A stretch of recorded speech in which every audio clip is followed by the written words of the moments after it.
नारे लो, इंकलाब जिंदाबाद, जिंदाबाद, जिंदाबाद, इंकलाब जिंदाबाद, जिंदाबाद, जिंदाबाद, आशा वर्कर यूनियन हरियाणा जिंदाबाद, जिंदाबाद, जिंदाबाद, आशा वर्कर यूनियन हरियाणा जिंदाबाद, जिंदाबाद, जिंदाबाद, लड़ेंगे लड़ेंगे जीतेंगे जीतेंगे, अरे लड़ेंगे लड़ेंगे जीतेंगे जीतेंगे, लाल लाल लहराएगा आगे बढ़ता जाएगा, लाल लाल लहराएगा आगे बढ़ता जाएगा, खट्टर सरकार मुर्दाबाद, मुर्दाबाद, मुर्दाबाद, खट्टर सरकार मुर्दाबाद, मुर्दाबाद, मुर्दाबाद, खट्टर नहीं खटारा है,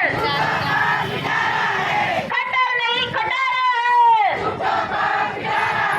मोदी नहीं मंडारी है, मोदी नहीं मंडारी है, इंकलाब जिंदाबाद, जिंदाबाद, जिंदाबाद, क्या मांगता मजदूर किसान, रोटी कपड़ा दे न सके जो सरकार निकम्मी है, जो सरकार निकम्मी है, सरकार बदलनी है, जो सरकार निकम्मी है, सरकार बदलनी है, जो हिटलर की चाल चलेगा बूढ़े की मौत मरेगा। आज धरने का 64वां दिन है जी। हमने जी 2 महीने से ऊपर हो गए धरने पे बैठे ना, सरकार ने हमारी कोई सुनाई नहीं करी है। 3 बार हमारी वार्ता हो चुकी है, वार्ता में कोई सहमति नहीं बनी है, बस अगली तारीख उसका अगली तारीख अगला सप्ताह, कोई फिक्स दिन हमें दे देनी है ना, कोई एक भी मांग पर हमारी सहमति बनी है।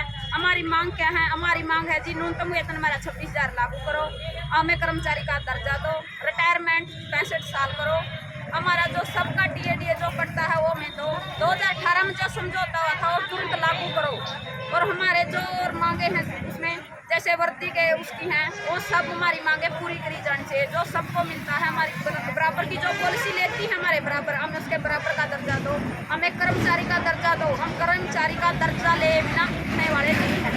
सरकार ने हमें फिक्स सैलरी देनी है, हम फिक्स लेंगे, हमें और कुछ नहीं चाहिए, हमें फिक्स दो और हमें कर्मचारी का दर्जा दो। जो 8 अक्टूबर का कल का जो आपका करनाल का कार्यक्रम था वो रहा सफल? हाँ, जो करनाल में रैली थी, ललकार रैली, वो हमारी 100% सफल रही। सब मजदूर कमेरा वर्ग ने, हर आशा वर्कर, मिड डे मील, जो चपड़ासी, आज लाखों की संख्या के करीब जा रही थी जी, सारी करनाल लाल हुई थी। हमारी वो 100% रैली सफल रही, और उस रैली के माध्यम से हम खट्टर सरकार को उसके दरवाजे पे जाके चेतावनी दे के आए हैं कि खट्टर सरकार मान जाइए, मंच पर आकर हमसे बात कीजिए, हमारी मांगों का निपटारा कीजिए, नहीं तो आने वाली 18 तारीख को अगर हमारा कोई समझौता नहीं होता है तो हम हर विधायकों के उस पे आवास पे दो दिन का पड़ाव डालेंगे, दिन रात। हम सब अपने बिस्तर खाने सब वहीं पर लेकर जाएंगे। हम 2 दिन तक वहाँ पर हमारा पड़ाव है, और 30 तारीख को, अक्टूबर की 30 तारीख को हम दिल्ली जा रहे हैं, ऑल इंडिया की आशा वर्कर। अगर सरकार की यही नीति रही तो आने वाली 2024 में हम उन्हें बता देंगे कि आशा वर्करों के साथ उनका ये व्यवहार और अन्य सारे मजदूर वर्ग को जिसके खिलाफ वो सरकार हमारे खिलाफ मजदूर विरोधी, महिला विरोधी, किसान विरोधी ये सरकार जो नीतियाँ बना रही है नी, इसका खामियाजा इसे भुगतना पड़ेगा 2024 में। तो करनाल में जब आप कल मौजूद थे वहाँ कोई किसी से ज्ञापन भी दिए, कुछ बातचीत हुई आप लोगों की? आया था जी, विज्ञापन दिया है, बाकी खट्टर जी कल हमारी कोई बात नहीं हुई, नाम से मिले और हमने खबर दी वो वही पर थी। हमारा विज्ञापन तो जी हमारा रो दे, हर अधिकारी, कर्मचारी, नेता, विधायक कोई नहीं छोड़ रखे जी, PHC लेवल तक लेकर CSC, DC ऑफिस, और वो चीज है जी जड़ हमारा विज्ञापन नहीं होगा। फिर यह अंधी गूंगी बहरी सरकार, इसको कुछ दिखाई नहीं देता।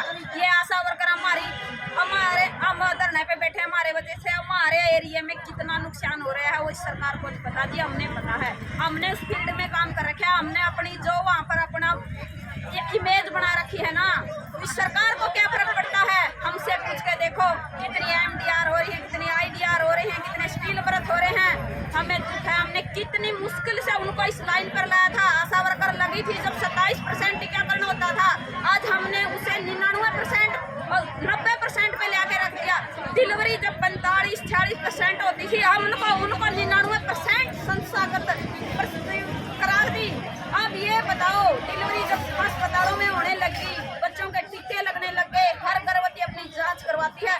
अगर एक आशा वर्कर फोन करती थी ना, तो क्या PHC क्या सेंटर, अब अगर हम कहते थे नहीं तो हम उनके साथ लेके GH पे आते थे, आ जाना आप देखना।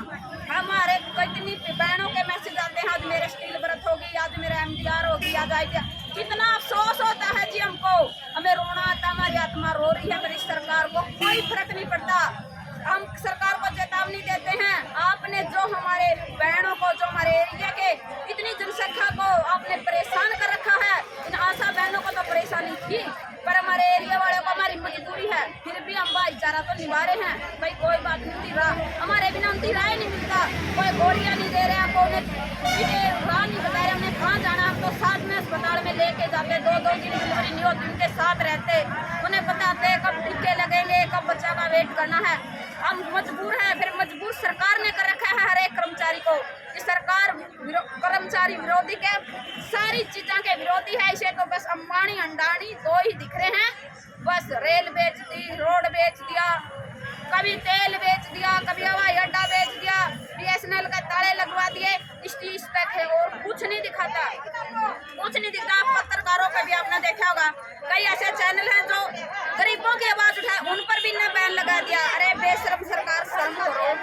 ये जनता ने ही आपको कुर्सी पर बिठाया है और 2024 में हम आपको दिखाएंगे कि ये जनता क्या कर सकती है, जिसको आज उसका कोई मोल नहीं है।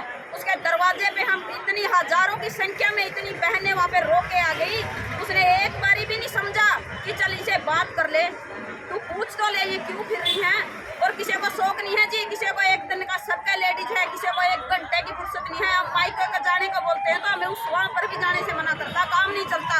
और आज हमने 2 महीने से ऊपर हो गया इस तरह पे बैठे ना, सरकार हमसे कोई सदबूत लेने नहीं आती। कोई विधायक बैठे, मिड्डा जी, कृष्ण मिड्डा आपको पता होगा, अरे वोट लेने आता था जब तो इसको जींद दिखता था। हम जींद की बेटियां नहीं है, ये हरियाणा की बेटियां नहीं है। इतने विधायक बड़े बैठे, मंत्री बड़े बैठे हैं। बिजली मंत्री आया था, आपने देखा होगा क्या सलूक किया था, 2-2 जगह तक आ गया। क्या हम तो ले रहे थे कि हम खालिस्तानी थे या पाकिस्तानी थे या कोई और से आए थे जो यहाँ नाक सनाक के नारे देते हैं, राम को गए तो है, हम तो राम रहीम अल्लाह अकबर सब एक है। इस दरे पे हमारी सब बहनें हैं, हमारा धर्म एक है, हमारा देश एक है। आप हमें इन बातों पर नहीं बांट सकते। हम जागरूक हो चुकी है ये जनता, जो आपने भ्रष्टाचार फैलाया है। ये आशा बहनें उसकी पहली कड़ी, क्या कहते हैं, समझते की पहली कड़ी, पहली रीढ़ की हड्डी, ये समाज की भी पहली रीढ़ की हड्डी है। जो इतना भ्रष्टाचार फैला रखा नहीं भ्रष्टाचार, तो अब ये बताएंगी उस गांव के घर पे ये एक बच्चा तो ये पहुंच चुकी है कि ये सरकार सबका, ये जुमला सरकार है, इसने सबको जुमला में फंसाया हुआ है। सारी सरकार को पागल, देश को पागल बना रखा है इस सरकार ने, कभी धर्म के नाम पर, कभी जाति के नाम पर, कभी अब पहले किसी पूछ कर देखो, किसी के BPL कार्ड थे, कोई तेल नहीं मिल रहा था अभी किसी महीनों से, अब 1-1 महीने में 2-2 बारी दे रहे हैं। इनका वोट लेने का एक तरीका है। ये पागल नहीं है जो जिसके गरीबों के, इतने गरीबों के राशन कार्ड इसने काटे हुए हैं, फैमिली ID में उलझा रखे हैं। एक परिवार अनपढ़ है जिसका कोई जिम्मेवार करने वाला नहीं है, वहाँ पर जिसका एक कुंवारी लड़की है स्कूल में पढ़ती है, उसकी इनकम 10-10 हज़ार रुपये ये सरकार दिखा रही है। तो ये पूछना चाहते हैं कि वो लड़की कहाँ से कमाती। 5 साल का बच्चे की इनकम 5,000 दिखा रहे हैं, क्या कमाता है वो। एक हाउस वाइफ की वो 1 लाख रुपये दिखा रहे हैं, क्या कमाती है वो। सारे दिन दिहाड़ी करके सारा परिवार, अपना परिवार का पेट नहीं पाल सकता, और ये लग्जरी गाड़ियों में घूमते हैं, हवाई जहाजों में चलते हैं। और हमारी बहनों की ऐसे तीन माटी करा थी जिसने इनको वहाँ पर बिठाया, और 1 बार ही नहीं 2 बार बिठा रखा है। खट्टर जी शर्म करो, शर्म करो। हम आपकी ये बहू बेटियां हैं, आपके ही समाज से आई हैं, हमने ही आपको बनाया था। पीछे हुड्डा जी ने कहा था कौन है आशा वर्कर, हम जानते नहीं, मैं तो खुद भूखा हूँ। आज पूछो हुड्डा जी से कि आपका क्या हाल है, उसे पूछो, याद आ रही है उसका राजनीति।